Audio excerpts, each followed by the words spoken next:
Hello, everyone. I hope you are having a good day so far. And I thought that today we are going to be having a lecture of sorts, but a lecture of different kind. And as you can see on your slide, let's play it.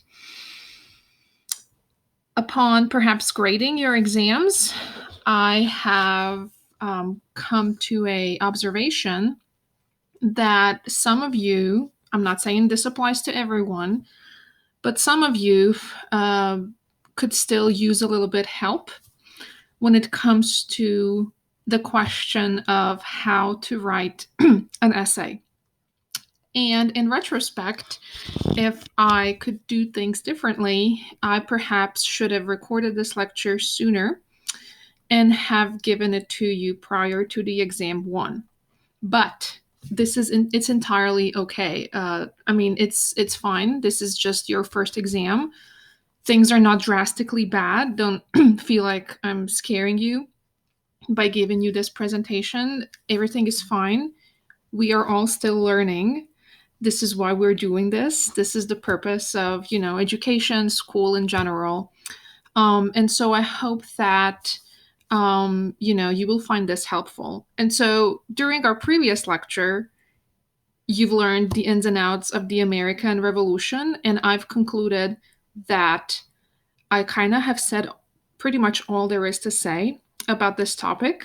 And I feel that this lecture, in how different it is, it's going to actually be more beneficial to you long term, in the long run, than you studying more details and facts about the American Revolution. Not that the American Revolution isn't important, but I've concluded we've spent enough time covering the topic, and today you will learn the skill of the essay writing, which is a very important skill for numerous reasons.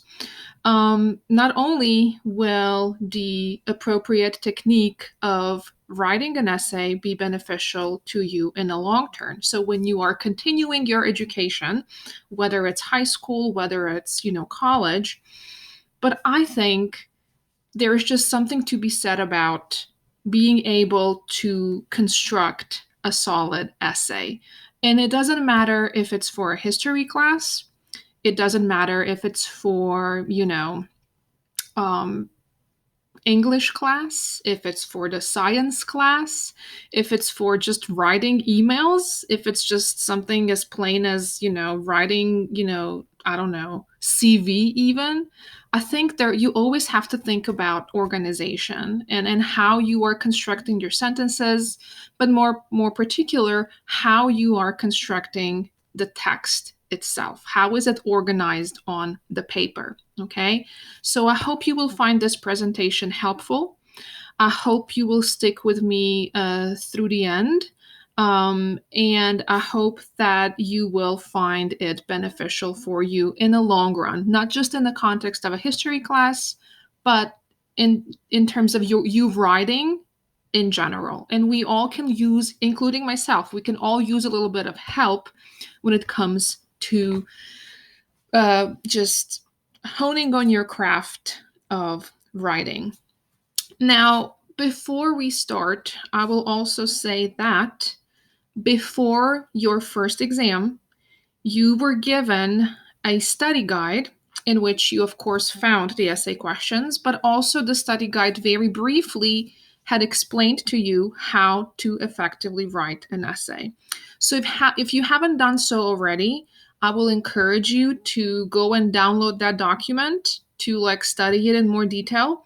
But if you don't want to do that, we will go over this today as well. Okay, so and also I also want to note that I will use an example of one of the test questions. So I will give you an example of how, if I were you, if I were a student in a History 201 class, how would I effectively write an essay that would earn me a grade of an A at least. Again, this will not be a perfect essay by any means, but this would be an essay to which I, as an instructor, would give an A if you were a student who wrote this essay. All right?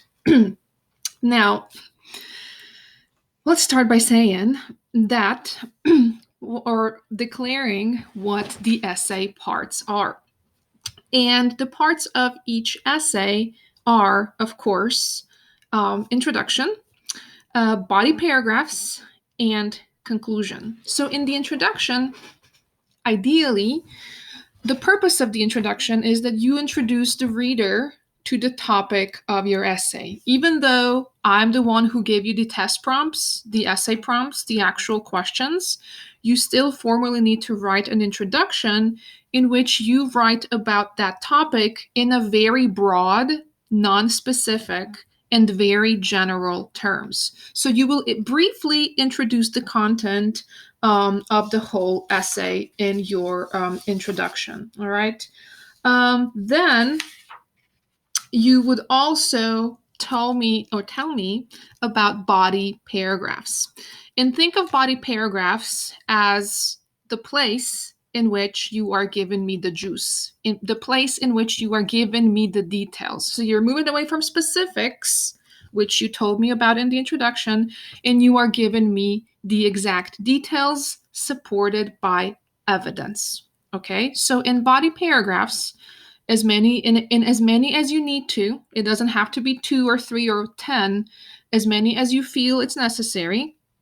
In body paragraphs, you are addressing each specific topic, and you would categorize your body paragraphs by a topic. All right, we will see in my example what a good strategy for that would be, right? So you would choose one paragraph and address one specific topic, and in each paragraph you would provide me as many details as possible about that one particular topic. That's true of everything. That's true of, any essay for any subject, any class you are going to be writing. But in history, when I talk about specifics and when I talk about details, you are providing me evidence for your argument. So your details are evidence for the argument. And in history essay, we use primary sources and we use terms from the outline as your evidence. So you know what primary sources are. You have to go through your primary sources and find what primary sources are relevant for this topic that you are telling me about. And number two, in the context of this class in particular, not necessarily of any history class, but of this class in particular, you know that each week on Blackboard, I am giving you week 1, week 2, week 3, week 4, week 5, week 6, week 7 terms for the outline. So each week you log in on Blackboard, you will see under content a separate category or a separate file called class outlines. Okay. And inside of these outlines, you will see all of the things, all of the people, movements, everything we are going to be studying for that particular week. All right. So you would go to each outline and you would plug in the terms from each outline inside of, the body paragraphs. Again, I will give you examples in that or of that in my sample essay. All right. And then finally, each good essay or each good piece of writing, regardless of what it is, ends with conclusion. And in conclusion, you're basically not supposed to be introducing something very new and very new information altogether, but you are just repeating or reinstating your essay topic and you are writing a concluding sentence. So you will take the introduction and body paragraphs and you will think about, okay, how can I bring all of this together by repeating my message again and making a last concluding, bam, impactful statement. In terms of, long-term changes, in terms of long-term legacies, how did my essay contribute? How did this topic contribute or how did this topic have a long-lasting legacy in terms of history class on history of America? All right. So, how to best tell you how to write an essay, then by again giving you an example of what good essay should look like. So I chose the following question because honestly, I thought this was the easiest one. It's just me. You might disagree, but I chose an example of the topic number 2 from your test, I think, or from your study guide, in which you were asked to discuss in detail the settlement of Massachusetts Bay Colony. And then you're supposed to answer what were the Puritan founders of Massachusetts Bay Colony hoping to achieve in North America? What were the most significant challenges they faced? And how did they respond to these challenges? So these are so this is like the first sentence is like very broad indication of what the actual topic of this essay should be. So it should be the establishment of Massachusetts Bay Colony. And then following are the sub questions. And in your body paragraphs, you could choose however you want to organize your essay. You could, for instance, take the first question, what were the Puritan founders of Massachusetts Bay Colony hoping to achieve in North America? That can be your one body paragraph. Remember, second part of the essay, body paragraph. So your first body paragraph after introduction can be the answer to this question. Your second body paragraph could be answer to this question. What were the most significant challenges they faced? But you could also take, for instance, relationship with natives as one paragraph, then the experience of Puritan dissenters as separate paragraph, and then Salem witch trials also as a separate paragraph. Because all of these 3 topics, or 2 or 5 or whatever, could be, sequenced or can be dissected as its own separate paragraph because these topics are seemingly different. And then within each all of them, you can respond to how did Puritans or Puritan people, Puritan colonizers, respond to these challenges. So after you talk to me about who Puritan dissenters were, you can tell me, well, how did Puritan ministers respond to Puritan dissenters? This will all make better sense if we look at actual essay that I wrote for you. And just a warning, just to warn you, the next slide and all of the subsequent slides will have letters that are kind of written in a small font because it's a lot of text, because that's what the essay is. The essay requires a lot of text, a lot of words. So just heads up, all right? So stick with me. All right, first we have the introduction. So far, not bad in terms of the number of words, but listen to what I said in the introduction. I said, for thousands of years, Native Americans, the America's first inhabitants, have occupied the territory in the Western Hemisphere, relatively free from foreign intruders and permanent colonizers. First sentence, very basic, very broad, very overreaching statement about the history of America in general. So far, this has very little to do with my narrow specific topic, which is Massachusetts Bay Colony. And as I'm getting closer and closer to the end of my introduction, I'm going to narrow my topic more and more as I go. So you first start with like a very broad, very general statement. And as you go down in your introduction, you make it more and more specific, more and more narrow, okay? The first among the many waves of European colonizer immigrants began penetrating the North American land since the 16th century, and included colonizers from Spain, France, Portugal, Netherlands, and alike. Yet, here's where I get more specific towards the end. Among the most impactful, and ultimately the most dominant group of immigrants to transform America will be the English Puritans colonizing the territory of Massachusetts Bay. So we'll stop here before my last sentence. So this is like the most narrow part of your introduction so far, okay? But the last sentence of the introduction is a very important sentence, because in your last sentence, you are summarizing like the entire essay. So your last sentence in your introduction should indicate to your reader what the general argument or what the general topic of this essay is. Okay, so tell your reader in one sentence, give him like a roadmap. Okay, that's a good word. Your last sentence in your introduction is a roadmap to your entire essay. So here are you, reader. Here is what you should expect to learn as you are reading this essay. That is your last sentence, or that is like your argument of the entire essay. Their motivations, meaning motivations of English Puritans, their struggles, and their legacy are the main topics of this essay. Okay, so your last sentence is your main topic, your main argument, and it's also a roadmap for the entire essay. Okay, now I said their motivations will be the first thing I'm going to discuss. Okay, so warning, small font, a lot of text. Here we go. The very important part of your essay, actually, let me retreat. The very important part of each body paragraph is this thing called the topic sentence. Your each body paragraph needs to have a topic sentence.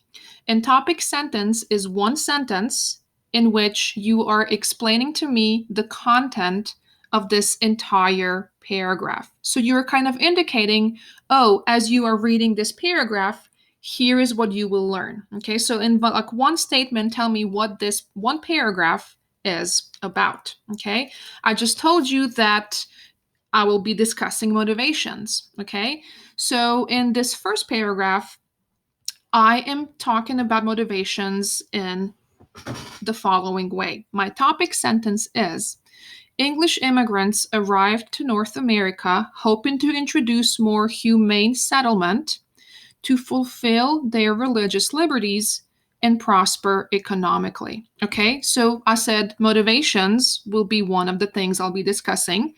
And here is my first paragraph in which I'm explaining a set of motivations that Puritans had motivating them to come to America. And in my topic sentence, my first sentence of body paragraph, I'm giving you also, again, the roadmap of what this entire paragraph is supposed to be about. Okay? So first, I'm talking about the humane settlement part, okay? I'm saying the success of Catholic Spain in colonizing Americas since the 16th century created interest among other European colonial powers to emulate their success. Reports of Spanish atrocities in their treatment of Native Americans will spread through Europe. According to Spanish priest Bartolomé de las Casas, Spaniards, quote, ravished away by force and violence to work in the mines which was destitute for Native Americans, and, quote, by their barbarous and execrable actions have absolutely depopulated American territory. England saw the Native American enslavement and spread of European diseases as a devastating blow to the natives and used the momentum of Spanish Black legend, or the bad reputation that Spain have acquired in Europe for being extremely brutal and exploitative colonizer, to colonize territories themselves. Okay? So all of these sentences are related to the, quote, humane colonization. And as I'm going along, I'm thinking about if I'm introducing the new terms and if I'm introducing the primary source, I am being as elaborate as possible about both of those things. And when I conclude the reading of this introduction of this paragraph, I will tell you more about what I mean by this. But then I'm going on to discuss the religious liberties / economically prosperous kind of motivations. Okay, so here's what I'm also saying about that. At the same time, majority of English immigrants establishing Massachusetts Bay were devout Puritans who historically were facing religious persecutions by their kings, meaning English kings. I should have said that. Puritans, in short, were the branch of Protestants who wished that Anglican Church would get rid of or purify itself from Catholic influences. Puritans argued for simplicity and reliance on the words of God, and as stated in Bible, I need to capitalize this and this, grammar mistakes, easy fix, and not to follow all of these unnecessary rules established by the popes of the Catholic Church. A type of Puritans that will first form British colonies in New England were Pilgrims, a group of Puritans who believed that in overseas colonies they can start anew, abandoning the Church of England and form instead their own independent churches. Therefore, Puritans immigrated from England in search of religious freedoms. Now, this concludes my first body paragraph. I wrote this, and before I write this, when I'm preparing this for an exam, I need to go back to my paragraph, reread it, and make sure of two things. Number one, did I find primary sources relevant for this topic? And number two, did I plug in as many terms from the outline as possible? And did I define those terms? Did I tell my reader what these terms mean? So if, for instance, if your reader, you're assuming I'm reading this, but in general, if your reader has never heard of the term Spanish Black Legend, then you have to tell them what this means, okay? So in terms of first category, I've determined that I'm using this primary source. So I'm checking off this first requirement. I've used the primary source. In fact, not only have I used the primary source, I've used like a very small quote from it to prove my point. And I'm also explaining what all of this means, right? I'm not just like saying this is the primary source and this is who wrote it, but I'm telling you what's inside of the primary source and why is this important in the context of my response, okay? So that's like primary source, it's there. Then I'm also checking for the terms from the outline and whether I've defined those terms. So I have the term Spanish Black Legend. That was kind of on one of the outlines. And then I explain what Spanish Black Legend means, the bad reputation that Spain had acquired in Europe for being extremely brutal, exploited, blah, blah, blah. So this is my definition. I'm also using the term Puritan, and I'm using the term Pilgrim. Okay, these are all great terms you can plug into this paragraph. And as I go along, I here in this portion have explained in detail what both Puritan and Pilgrim mean. So I've so far satisfied these two requirements. All right. Again, this is the topic, this is the paragraph explaining motivations as they relate to humane settlement and mainly religious liberties. Okay. Then I'm still continuing to talk about motivations. Okay. And so my topic sentence of body paragraph number 2 is this. Massachusetts Bay Colony was the second colony established by Puritans. Okay. And so in this topic sentence, I'm indicating to you that this paragraph is going to be discussing the actual settlement of the Massachusetts Bay Colony, okay? So I'll say the Massachusetts Bay Colony was founded by a group of London merchants who hoped to practice their Puritan religion and to get rich through trade with the natives. So this kind of explains their economic motivation, if you will. And it also says that in 1630, a group of approximately 700 Puritans will sail out on the ship Arabella, led by Puritan preacher and future governor of Massachusetts Bay, John Winthrop. On Arabella, he delivered a sermon of a model of Christian charity, outlaying the Puritan theology and aligning with the Calvinistic belief in human predestination. According to this sermon, Puritans understood that they should build, quote, a city upon the hill. That's a quote from the sermon, because they are people whom God has chosen for salvation and need to build a colony as a model for morality for other Christians. The sermon also stresses the need of industriousness, hard work, community, and quote, brotherly affection. This is expression from the primary source, in putting the interests of the community over personal/individual interests. Puritans also believed in the unity of the church and state, which is why membership in the Puritan church was required if one was to occupy a spot or employment in the government. They also established their colony as independent from English king, as freemen of Massachusetts elected their own governors, their own legislatures, and court members. So this paragraph is more broadly talking about their motivations as they will start to come to the territory of North America to establish the colony itself. And they and then I talk about the actual colony itself also, right? Before I leave this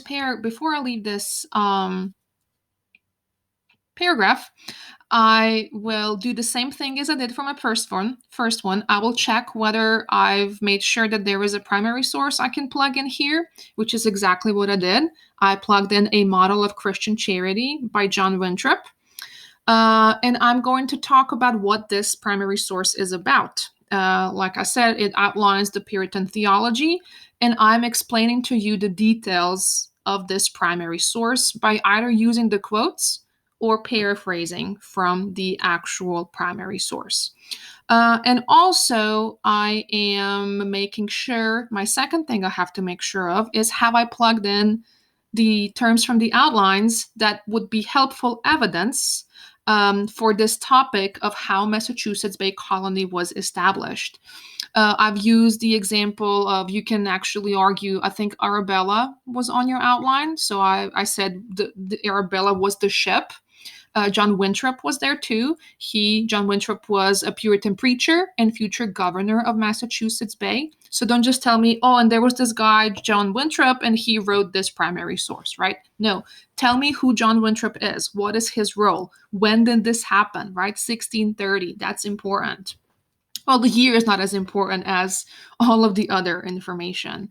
But in here, like all of this sentence from on Arabella through, let's see, individual interest, all of this. So that's 1, 2, 3 sentences. 3 sentences talking about the primary source. That's what you want. That's the juice. That's your evidence for your argument. Okay, so that is really important that you engage with the primary sources here. And also in my last 2 sentences, I talk more generally about like just how they established the colony and how they managed or governed the colony once it was established. Okay, so this kind of concludes my story of motivations behind the colonization of Massachusetts Bay Colony. So if we go back for a second, to my introduction, I said I will discuss motivations and struggles and legacy. And so actually I've kind of jumbled struggles and legacy under like one, like a flow of ideas, if you will, because next I'm addressing both the struggles and the legacies in my body paragraph number 3 as well as 4. So here is my body paragraph number 3 talking about struggles.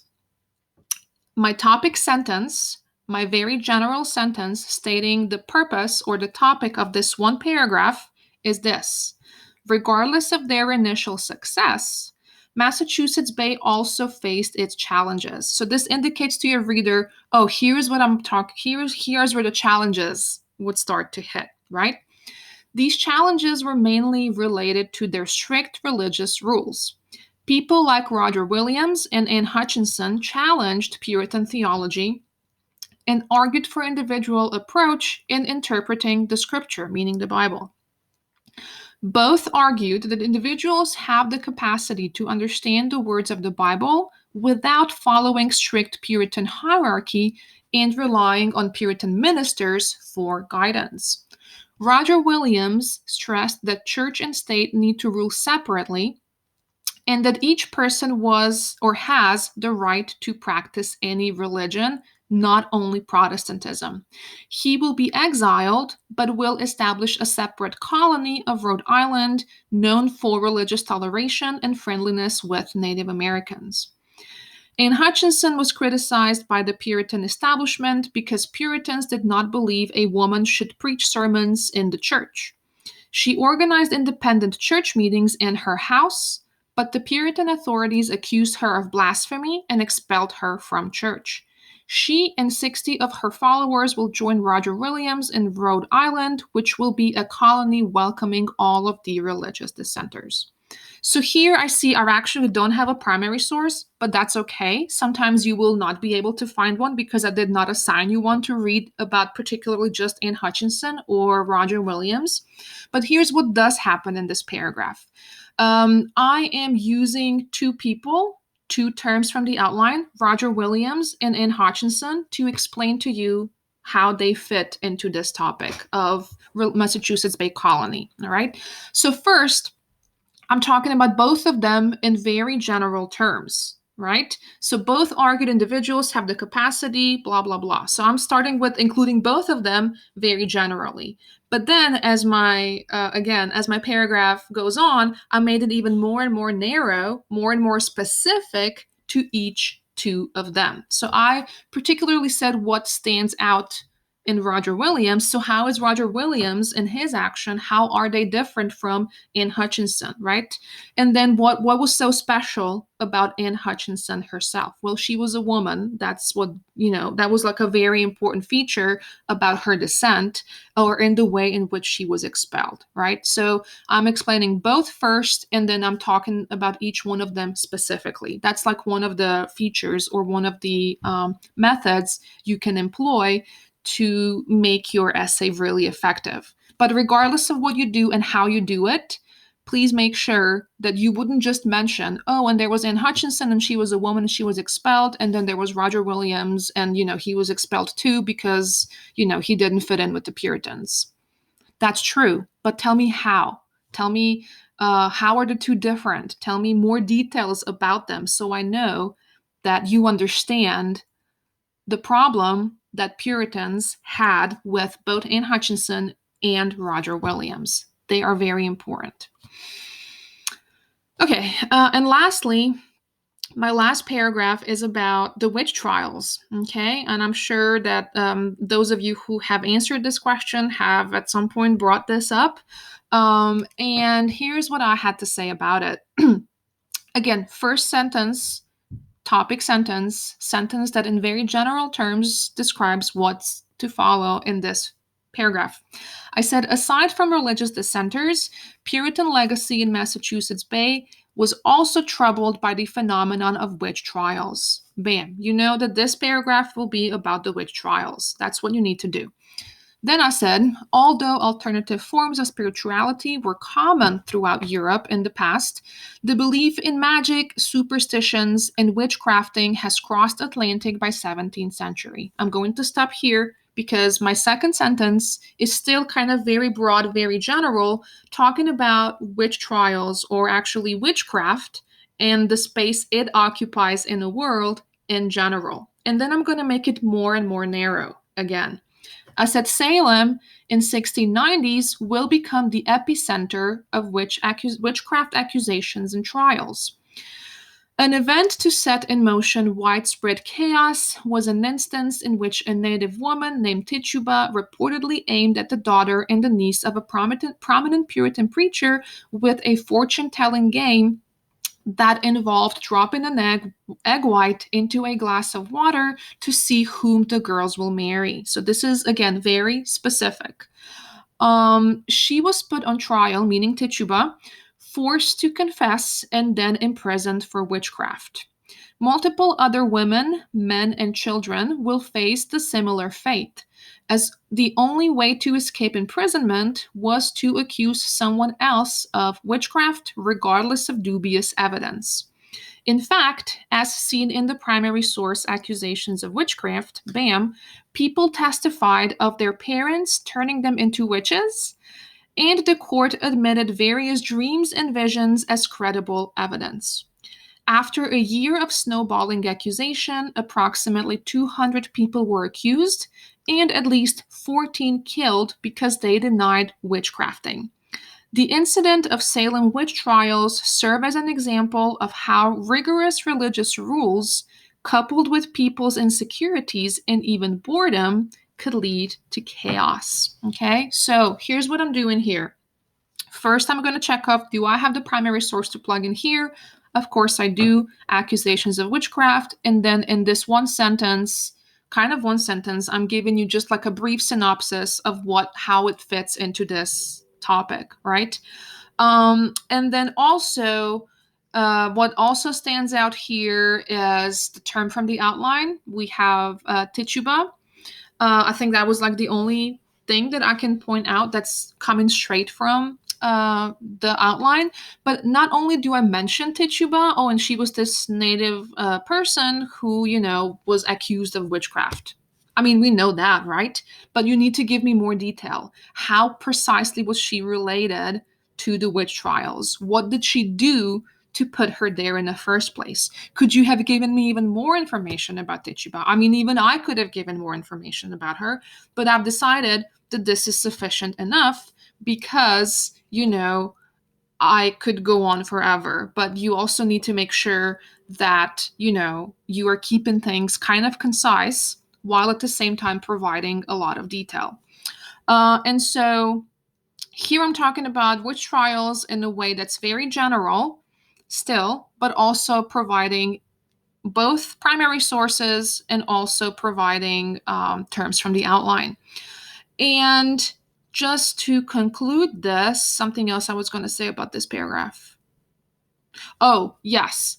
The last sentence of the paragraph. So I talked to you about how first sentence is important. You're introducing this entire topic to me.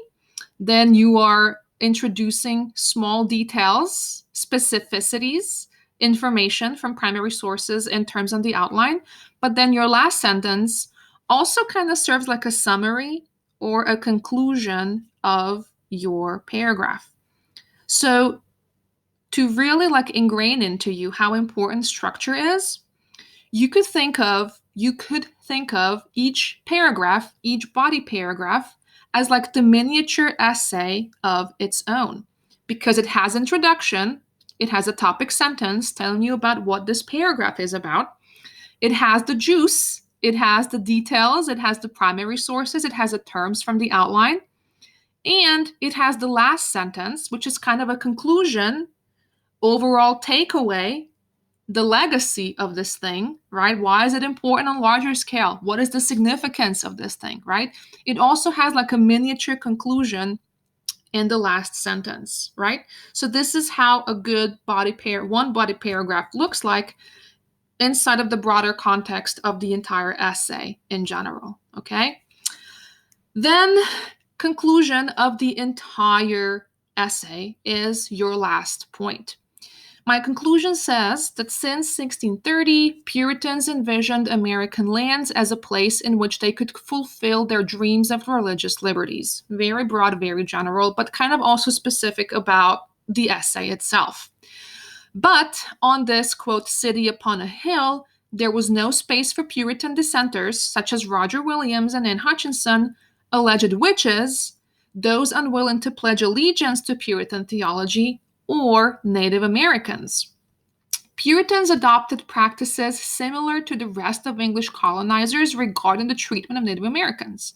As colonizers would spread more and more inland, they would seize more of the native lands, consequently forcing the natives into reservation camps. Their vision of humane colonization and settlement, inspired by the British Black legend, failed to deliver. Although their legacy of hard work, faith, and reliance on the Bible are enshrined as some of the core American values to this day. Ta-da! You have got yourself an essay. Okay, now let's talk about conclusion for just 1 second. Nothing major going on here. I have perhaps made a mistake of introducing fairly new topic of Native Americans. I just didn't find a place for it inside of my essay, so I had to also make like a small short statement about Native Americans before I conclude my essay. That's okay. Sometimes that happens. But what I'm noting, what I want to do in my conclusion, and what you should do in your conclusion, find a way to like bring all of the things you just told me inside of your body paragraphs into like 2 sentences. And so that's what I'm doing in first 2 or 3-ish settlements. I'm telling you about to them, to Puritans, to Massachusetts Bay colonizers, it was about religious liberties. It was about city upon a hill. I've talked about this throughout my essay. There was no space for dissenters. I brought back, Roger Williams and Hutchinson. I brought back witches, and all of those unwilling to pledge allegiance to what Puritans thought the ideal version of America is. And then I bring back the topic of Spanish Black legend, which was in my first body paragraph. How is this relevant? Even though they were inspired by this, even though this was their motivation, they kind of failed to deliver. But nevertheless, in terms of like humane settlement, because how is it humane that we are putting people on trial, accusing them of witchcraft? How is it fair we are expelling dissenters who just wanted to speak their minds? And also, how is it fair, finally, the sentence above it, how is it fair? How is it humane? We are also expelling Native Americans from their own lands, right? However, you could conclude, your concluding sentence should also provide a glimpse of hope. It should also provide, you should always leave your reader with something positive, or it can be something positive, or it can be like a long-lasting legacy. What is, again, the larger significance of all of this? How does this topic matter on a larger scale of things? Why do I have to know about Massachusetts Bay Colony? I'm not even from Massachusetts. I've never been to Massachusetts. I don't want to learn about Massachusetts because I'm from Alabama. You could say that. I hope you don't. But like on the larger scale of things, on the scale of American history itself, how is this one specific topic, the establishment of Massachusetts Bay Colony, important for American history? So that can be your like last big bam before you leave me with your wonderful essay. You can say, it's important I know this. It's important and I understand Puritanism because Puritans were Protestant. Majority of Americans are Protestant. I know you like to use the word Christian, but Christians are or Protestants are just one type of Christians, right? So given that America is kind of predominantly Christian or Protestant Christian, like how does this matter for America? How does Massachusetts Bay Colony matter for America as a country, right? You can tell me, like I said, their legacy of hard work, this industriousness, this obsessiveness with just, self-denial and just obsessiveness with salvation, reliance on faith, reliance on the Bible. All of these things are still important to a large number of Americans today. So this is why I have to know about Massachusetts. This is how it's relevant. Okay, sorry for yelling at you at last minute. But this is my essay workshop. I hope you've enjoyed this presentation. Not enjoyed, but I hope that you have learned something from it. And I hope that it's going to make you a better writer. But also remember that when you see those topics for your second test, test number 2, don't get discouraged if immediately you don't see, like all of this is not immediately like sinking in, and you are not suddenly, and like if suddenly essay writing is suddenly easier for you just because you saw this presentation. I don't think it's going to work that way, and that's okay, because writing is a practice. None of us are naturally born talented writers. Even the most of the talented book writers, those who write for a living, including historians like myself, even those people who write for a living, they are still struggling with it. Okay, it's a work in progress. I still, like, I'm looking at my essay right now and thinking I could have done things differently. I could have made it even better. But as of right now, this is the best I can do. Okay, and sometimes that's okay. And as you practice more and more, as you write more and more, you do become better. And that's just how it is with pretty much everything in life. Okay. So if you've seen this presentation and when you sit down to write your essay and then suddenly it's not better instantly, don't get discouraged. Just keep trying and keep doing better. Keep going back to your primary sources. Keep going back to your outlines. Keep thinking, how can I make this more impactful? How many examples can I bring? How can I, make my sentences clear, not confusing? I believe that one of the values of this essay, if anything, is that sentences are not that complicated. Like, I'm not trying to impress you with my writing skills. I'm not trying to impress you with my usage of foreign words or like fancy words that only like the B speller, like that the spellers that go to contests. No, it's not about that. It's about simplicity, but also making an impact and also letting me know that you've watched lectures, that you've studied, that you've read primary sources, and that you are just simply doing your best.